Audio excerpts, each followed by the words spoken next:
Breaking news చూస్తున్నాం. సన్న బియ్యం కొనుగోలు విషయంలో తెలంగాణ సర్కార్ వడివడిగా అడుగులు వేస్తోంది. కొనుగోలుకు సంబంధించి పౌర సరఫరాల శాఖ పిలిచిన ఈ టెండర్ల అంశం కీలక దశకు చేరినట్లు తెలుస్తోంది. 2.20 లక్షల టన్నుల సన్న బియ్యం కొనేందుకు మార్చిలో టెండర్లు పిలిచారు.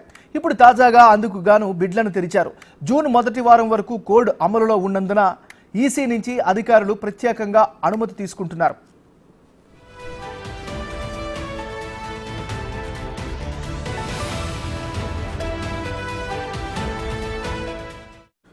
బుట్టలో మనం బ్రేకింగ్ న్యూస్ చూస్తున్నాం. సన్న బియ్యం కొనుగోలు విషయంలో తెలంగాణ సర్కార్ వడివడిగా అడుగులు వేస్తుంది. కొనుగోలుకు సంబంధించి పౌర సరఫరాల శాఖ పిలిచిన ఈ టెండర్ల అంశం కీలక దశకు చేరినట్టుగా తెలుస్తోంది. 2.2 లక్షల టన్నుల సన్న బియ్యం కొనేందుకు మార్చిలో టెండర్లు పిలిచారు. ఇప్పుడు తాజాగా అందుకు గాను బిడ్లను తెరిచారు. ఇక ఇదే అంశానికి సంబంధించి మరింత తాజా అప్డేట్స్ ని మా రిపోర్టర్ రామ్ ప్రసాద్ లైవ్ లో అందిస్తారు. రామ్ ప్రసాద్, చెప్పండి, మీ దగ్గర ఉన్న అప్డేట్స్ ఏంటి? ఎంఎన్ఆర్ మనం చూసినట్లయితే తెలంగాణ రాష్ట్ర వ్యాప్తంగా కూడా తెలంగాణ రాష్ట్రంలో ఉన్నటువంటి పౌర సరఫరాల శాఖ ఏదైతే ఉందో రాష్ట్రంలో ఉన్నటువంటి చాలా సంస్థలకు అంటే ఇటు హాస్టల్స్ కానీ అదేవిధంగా ఐసిడిఎస్ కేంద్రాలతో పాటు ఇటు రేషన్కి సంబంధించినటువంటి బియ్యాన్ని కూడా సన్న బియ్యాన్ని అందిస్తున్నటువంటి నేపథ్యంలో అయితే ప్రతి ఏటా కూడా మనకు 2,20,000 టన్నులు అయితే అవసరం ఉంటుంది. ఈ క్రమంలో గత సంవత్సరం మన కొనుగోళ్లు కొంత తక్కువ జరిగాయని చెప్పాలి. ఎందుకంటే రాష్ట్ర వ్యాప్తంగా రైతుల నుంచి కొనుగోలు చేసి అనంతరం బియ్యాన్ని అయితే మిల్లింగ్ చేసేటువంటి సంస్థ, తదనంతరం అక్కడి నుంచి కేటాయింపులు జరిపేది సివిల్ సప్లై శాఖ. కానీ గత సంవత్సరం కొంచెం కొనుగోలు తక్కువగా ఉన్న నేపథ్యంలో అయితే ఈసారి ఈ టెండర్లకు అయితే ఆహ్వానించడం జరిగింది. ఈ టెండర్లకు ఆహ్వానించిన నేపథ్యంలో అయితే మొత్తం 4 L1 కంపెనీలుగా ఉన్నటువంటి 4 కంపెనీలకు అయితే అవకాశం కల్పించింది. ఆ బిడ్డింగ్ ఏదైతే ఉందో సీక్రెట్ టెండర్ ఉన్నప్పటికీ ఈ ఎలక్షన్లు మనం చూసినట్లయితే మార్చి నెలలో ఎలక్షన్కి సంబంధించినటువంటి కోడ్ రావడంతో అయితే ఈ యొక్క ప్రక్రియ నిలిచిపోయిందని చెప్పవచ్చు. అనంతరం ఎలక్షన్ కమిషన్ నుంచి ప్రత్యేక అనుమతితో అయితే ఇటీవల ఆ బిడ్లకు సంబంధించినటువంటి బిడ్లను ఓపెన్ చేస్తున్న సందర్భంలో అయితే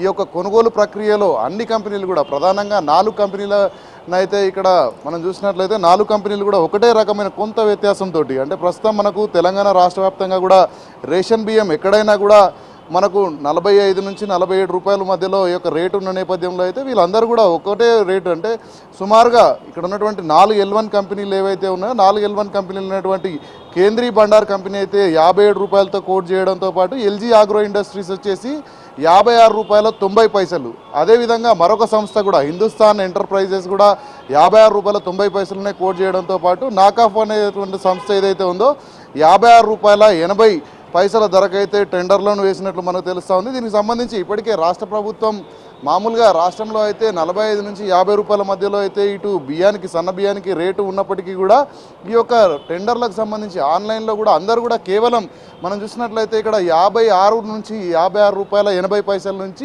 57 రూపాయలు అంటే సుమారు 20 పైసల వ్యత్యాసంతోనే 4 కంపెనీలు కూడా కోట్ చేసి టెండర్లో పాల్గొనడం ప్రక్రియ అయితే కొనసాగింది. ఈ క్రమంలోనే ఇటు రాష్ట్ర సివిల్ సప్లైస్ కూడా ఈ యొక్క టెండర్లను బిడ్లను మాత్రమే ఓపెన్ చేసింది. కానీ ఇక్కడ రేట్ల వ్యత్యాసం పైన పూర్తి స్థాయిలో అయితే చర్చించి అనంతరం ఒక నిర్ణయం తీసుకున్నప్పటికీ కూడా ఇప్పటికే మనం చూస్తున్నాం రాష్ట్రంలో బియ్యానికి సంబంధించి ఇప్పటికే గత ప్రభుత్వ నిర్వాహకం చూసుకున్నట్లయితే చాలా రైస్ మిల్లుల నుంచి రావాల్సినటువంటి బకాయిలు పెండింగ్లో ఉండి కోట్లాది రూపాయలు ఇటు ప్రభుత్వానికి పెండింగ్ ఉన్న నేపథ్యంలో మనం చూస్తాం ఇప్పటికే రాష్ట్రంలో ఉత్తమ్ కుమార్ రెడ్డి మంత్రిగా ఎవరైతే ఉన్నారో సివిల్ సప్లై శాఖ మంత్రి చాలా వరకు కేసెస్ కూడా నమోదు చేయడం జరిగింది. ఎందుకంటే ఇటు ప్రభుత్వానికి ఒక్కొక్క మిల్ నుంచి సుమారు 200 కోట్లకు పైగా కూడా ఇక్కడ పెండింగ్ బిల్లులు ఉన్న నేపథ్యంలో ఈ యొక్క కొనుగోలు అంటే ఇప్పుడు ప్రస్తుతం రాష్ట్రంలో ఏ విధంగా ఉందంటే పరిస్థితి కొనబోతే కొడివి అమ్మబోతే అన్న విధంగా అయితే ఉంది.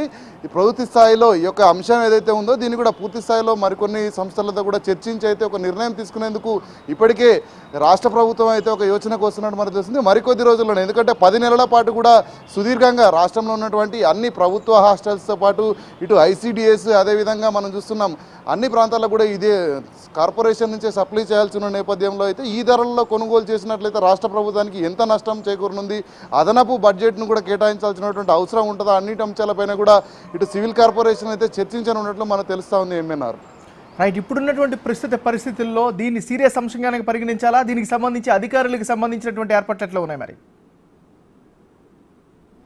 అంటే ఖచ్చితంగా మనం ఇది సీరియస్గా తీసుకోవాల్సిన అంశం. ఎందుకంటే గత ప్రభుత్వాలు ఇష్టారాజ్యంగా వ్యవహరించాయి. అంటే కొనుగోళ్లు అమ్మకాల ప్రక్రియ ఏదైతే ఉందో పూర్తి స్థాయిలో కొనుగోలు చేసే విషయంలో అత్యధిక బిడ్లను ఓపెన్ చేసిన క్రమంలో అత్యధిక టెండర్లతో కొనుగోలు చేసినప్పటికీ కూడా ప్రభుత్వానికి రావాల్సినటువంటి ఏదైతే ఉంటుందో అంటే కొనుగోలు కేంద్రాల ద్వారా కొనుగోలు చేసినటువంటి ఒడ్ల నుంచి కానీ రావాల్సినటువంటి బియ్యం అయితే చాలా వరకు ప్రభుత్వానికి గండి కొట్టినటువంటి పరిస్థితి. ఎందుకంటే రాష్ట్రంలో ప్రతి మిల్లు నుంచి కూడా సుమారు 2 కోట్ల నుంచి 200 కోట్ల వరకు మించి కూడా బకాయిలు ఉన్న నేపథ్యంలో ఈ కొనుగోలు అంశం ఏదైతే ఉందో పూర్తి స్థాయిలో దీనిపైన, ఎందుకంటే మనం సాధారణంగా 45 నుంచి 50 రూపాయల్లో వచ్చేటువంటి బియ్యాన్ని అప్పటికీ కూడా వీళ్ళకు నూకకు సంబంధించి 10% రాయితీని కూడా కల్పిస్తూ అయితే ఈ యొక్క జీవోను విడుదల చేయడం జరిగింది. కొనుగోలు ప్రక్రియలో కూడా కొంత అధికారులు కూడా ఆచితూచి వ్యవహరించాల్సి ఉంటుంది. రాష్ట్ర మంత్రి కూడా ఇటు ముఖ్యమంత్రి కానీ ప్రభుత్వం నిర్ణయం కూడా అవసరం ఉంటుంది. ఎందుకంటే అత్యధికంగా 45 నుంచి 50 రూపాయలకు ఇక్కడ వీళ్ళు ఇచ్చినటువంటి ఏదైతే బిడ్లో మనం చూసినట్లయితే 67 రూపాయల వరకు కూడా కోట్ చేస్తూ, అంటే ఇక్కడ ఈ యొక్క పూర్తి స్థాయిలో వ్యత్యాసం అనేది ఎక్కువగా ఉన్న నేపథ్యంలో అయితే ప్రభుత్వం కొంత ఆలోచించి నిర్ణయం తీసుకుంటుంది. అంతేకాకుండా ఇటు రావాల్సినటువంటి బకాయిలను రాబట్టుకుంటూనే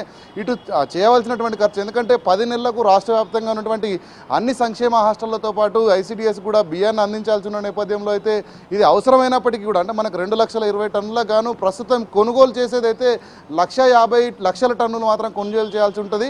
ఈ క్రమంలో పూర్తిస్థాయిలో బడ్జెట్ అలొకేషన్కి సంబంధించి కూడా లాభ నష్టాలను అంచనా వేసుకున్న తర్వాతనే నిర్ణయం తీసుకుంటామని ఇటైతే పౌర సరఫరాల శాఖ వర్గాలు చెప్తున్నప్పటికీ కూడా ఈ అంశాన్ని పూర్తిస్థాయిలో రాష్ట్ర కేబినెట్లో కూడా చర్చించి నిర్ణయం తీసుకునే అవకాశం అయితే ఉంది. MNR. Thank you Ram Prasad.